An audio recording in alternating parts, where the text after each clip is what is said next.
This video today is going to be a little bit different. If you've been following my journey for a while, you know I share a lot about my cancer battle. But today I want to step away from that and tell you about a story of an incredible adventure that I had earlier this year. One that I never thought would happen to me. I got a chance to fly a plane.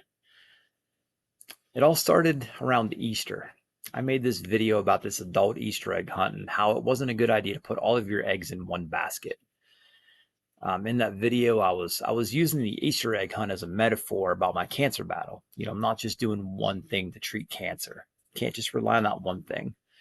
And in that video, I talked about how I went on this Easter egg hunt and walked out in the field, and I literally grabbed one egg, thinking that was going to be the winner, while all these other people, hundreds of people, were out there scrambling to get as many eggs as they possibly can to increase their chances. Well, obviously, I didn't win. It was a bust. Came home empty-handed. But a funny thing happened after that video went out. A couple of friends and some community members got together and started the scheme. So about 2 weeks after I put that video out, about 2 weeks after the video, the egg hunt, I was about to jump into the sauna, and then Lisa got a text message that said, "Hey, are you home? Don't tell Bill, but I'm coming over."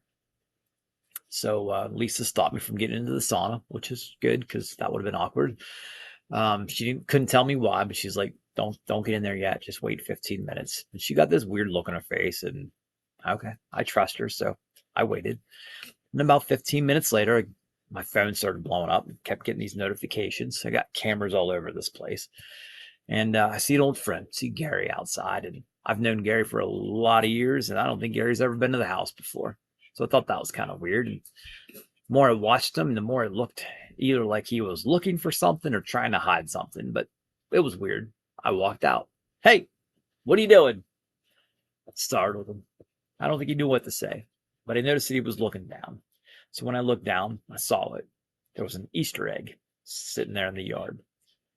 Not just a Easter egg. Here, I got the Easter egg. It was this Easter egg.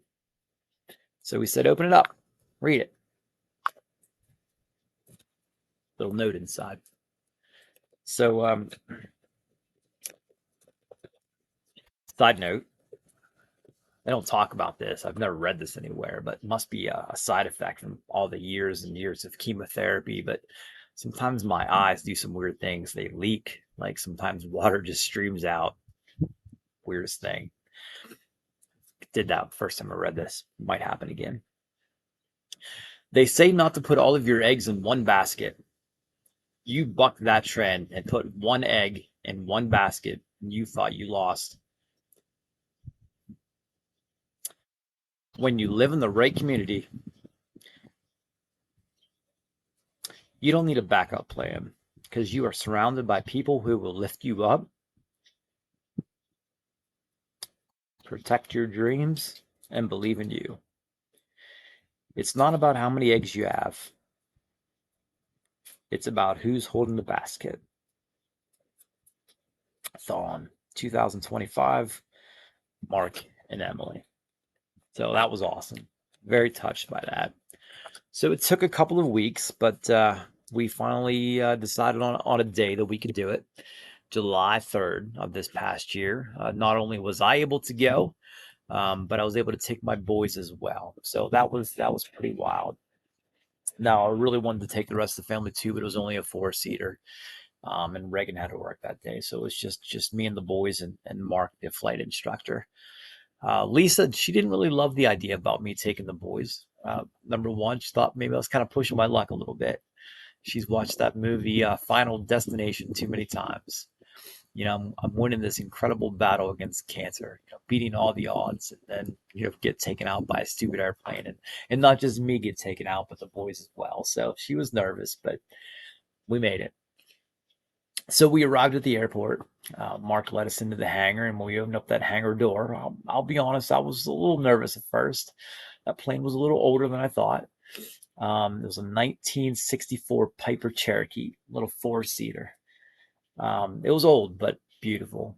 And Mark was great. Cause like I not only wanted to just fly the plane, but like I wanted to know everything about it. So I asked a lot of questions.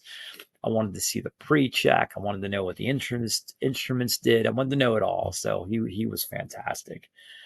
I do think it's funny though. Whenever we were getting ready to actually leave, I'm like, all right, so you have to get on the radio now and talk to the tower, and they're going to tell you like what runway to take off of. And he got this look on his face like, no, there's nobody in the tower. Like, I do need to say something, but there's nobody else out here. It's just us. We do talk into the radio just in case somebody else is in the area and they're going to land so they can hear you. But yeah, there's no control tower. So I just thought that was funny. So we take off. This is a little four-cylinder plane. It felt like nothing. Just, I don't know, probably going like 50 miles an hour down the runway and just lifted off. Like it was so graceful. It's not like when you're one of these big commercial jets where you're taking off, you're going 100 mile an hour and all that force. This was just fun. So we took off and we were probably about 2 minutes into the flight, and I'm just like overwhelmed, like how beautiful the whole experience was. There is absolutely nothing like this area, like Martinsburg, Northern Bedford County. Just how beautiful it is with all the different, how the fields look and how they're all different. It's breathtaking. So I'm taking all this in, and within 2 minutes, Mark says, "Hey, do you see your house?" And sure enough, we're at the house already. So I look down and I can see the house. If you look hard, like I can see Lisa, Colby's girlfriend, was here. The dogs were here, but you really got to be looking hard to see them. I don't think they saw us. They could see the plane, but we were pretty high up there. Um, so that was cool. So one thing that I noticed right away, it was good, easy flying, but man, there are so many ridges and mountaintops in our area, and every time you go over those ridges and mountaintops, the turbulence was really bad. I was surprised how steep these mountains are. Like if you look at the top, look at them from the tops, they're all like this. And every time the wind would hit those mountains, it would hit the mountains and then shoot straight up, and then that would cause the turbulence. So whenever I'm flying, I've got all hands on the steering wheel, and every time the plane would move, I would jerk it, trying to like save the plane, right? Didn't really have to do any of that. When Mark was flying the plane, he had two fingers on it, and the wind would hit it, and the wind would shake the plane, but then it just balances itself out as soon as the wind goes away. It's not a big deal at all. So that was cool. So we flew from our house to where the boys went to school out at Northern Bedford, and then we flew down to Saxton, flew over Lake Raystown, came up through Hollidaysburg, went to Altoona, went to the Horseshoe Curve, got to see the trains going around that. That was a cool experience seeing that from the top. Flew back towards the ballpark. The Altoona Curve baseball team was playing. I was hoping they would hit a home run and set some fireworks off as we were going by, but they did not. So then we came back through towards Roaring Spring, got a chance to see the quarry, which I thought that was really wild. And then we landed a few minutes later. It was very, very cool experience. So it was a wild and truly fun time. Something I've always wanted to do, but I mean, let's be honest, with all the medical bills that we have, it definitely was something I would never have done on my own. I could never do that. Something that was like that selfish because we have all those bills. So for the community to think of me and give me that incredible gift, that was very cool. So to the members of the community and Mark and the whole Self family, thank you. I truly appreciate it. That experience was a beautiful reminder that even when you face your toughest battles, you're never fighting them alone. So appreciate that. So let's fast forward a little bit. So a couple of weeks after that, Lisa and I are at the Mayo Clinic, and we're getting ready to leave. We're leaving Minneapolis, and normally it's a really quick flight. It's a 2-hour flight from Minneapolis to Pittsburgh, but that particular night we were on that plane for 7 hours.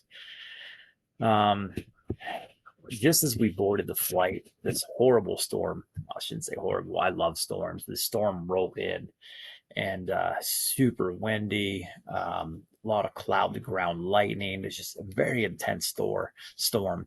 Lasted about 30 minutes. So then after that storm, all the planes were grounded, so we had to wait our turn to take off. And I believe at that point we were 17th in line to take off. Minneapolis is a huge airport. So we are just it's just about our time to take off, and we're probably at that point on the runway, I don't know, 30, 40 minutes. So right, I think we were number two in line then to take off, and the pilot came on the air and said, "Hey, I'm sorry to say this, but we have to change our flight pattern slightly, and now we don't have enough fuel because we had to go around the storm. We don't have enough fuel to continue, so we need to go back and get more fuel." Okay, no big deal. So we go the whole way back to the airport. We're waiting there forever, probably another 40 minutes, waiting for them to fuel us. And finally, they're getting ready to fuel us, and we're getting ready to leave. And the pilot, he comes out of the cockpit. He's has the walkie-talkie, not the walkie-talkie, but the radio in hand, so he can talk to us. And he's got a cell phone in the other hand. He's like, "They want to take me off this flight. I don't understand it. We've been sitting here for so long that they don't think I have enough hours to do it, but I've got enough hours, so I'm trying to tell them I've got enough hours. Um, but if they don't believe me or if they don't understand, then we have to wait for another pilot." And that's exactly what happened. We had to wait another hour or so for another pilot to show up. But what's funny about that is that at one point, while we're waiting for that other pilot to show up, I'm sitting in my seat, stand up. Just want to make sure everybody is aware, just in case we need to know this. I do have some flight experience. And then at that point, Lisa grabbed my shirt, yanked me down, and said, "Knock it off." All right, that's it for now, guys. Have a great day.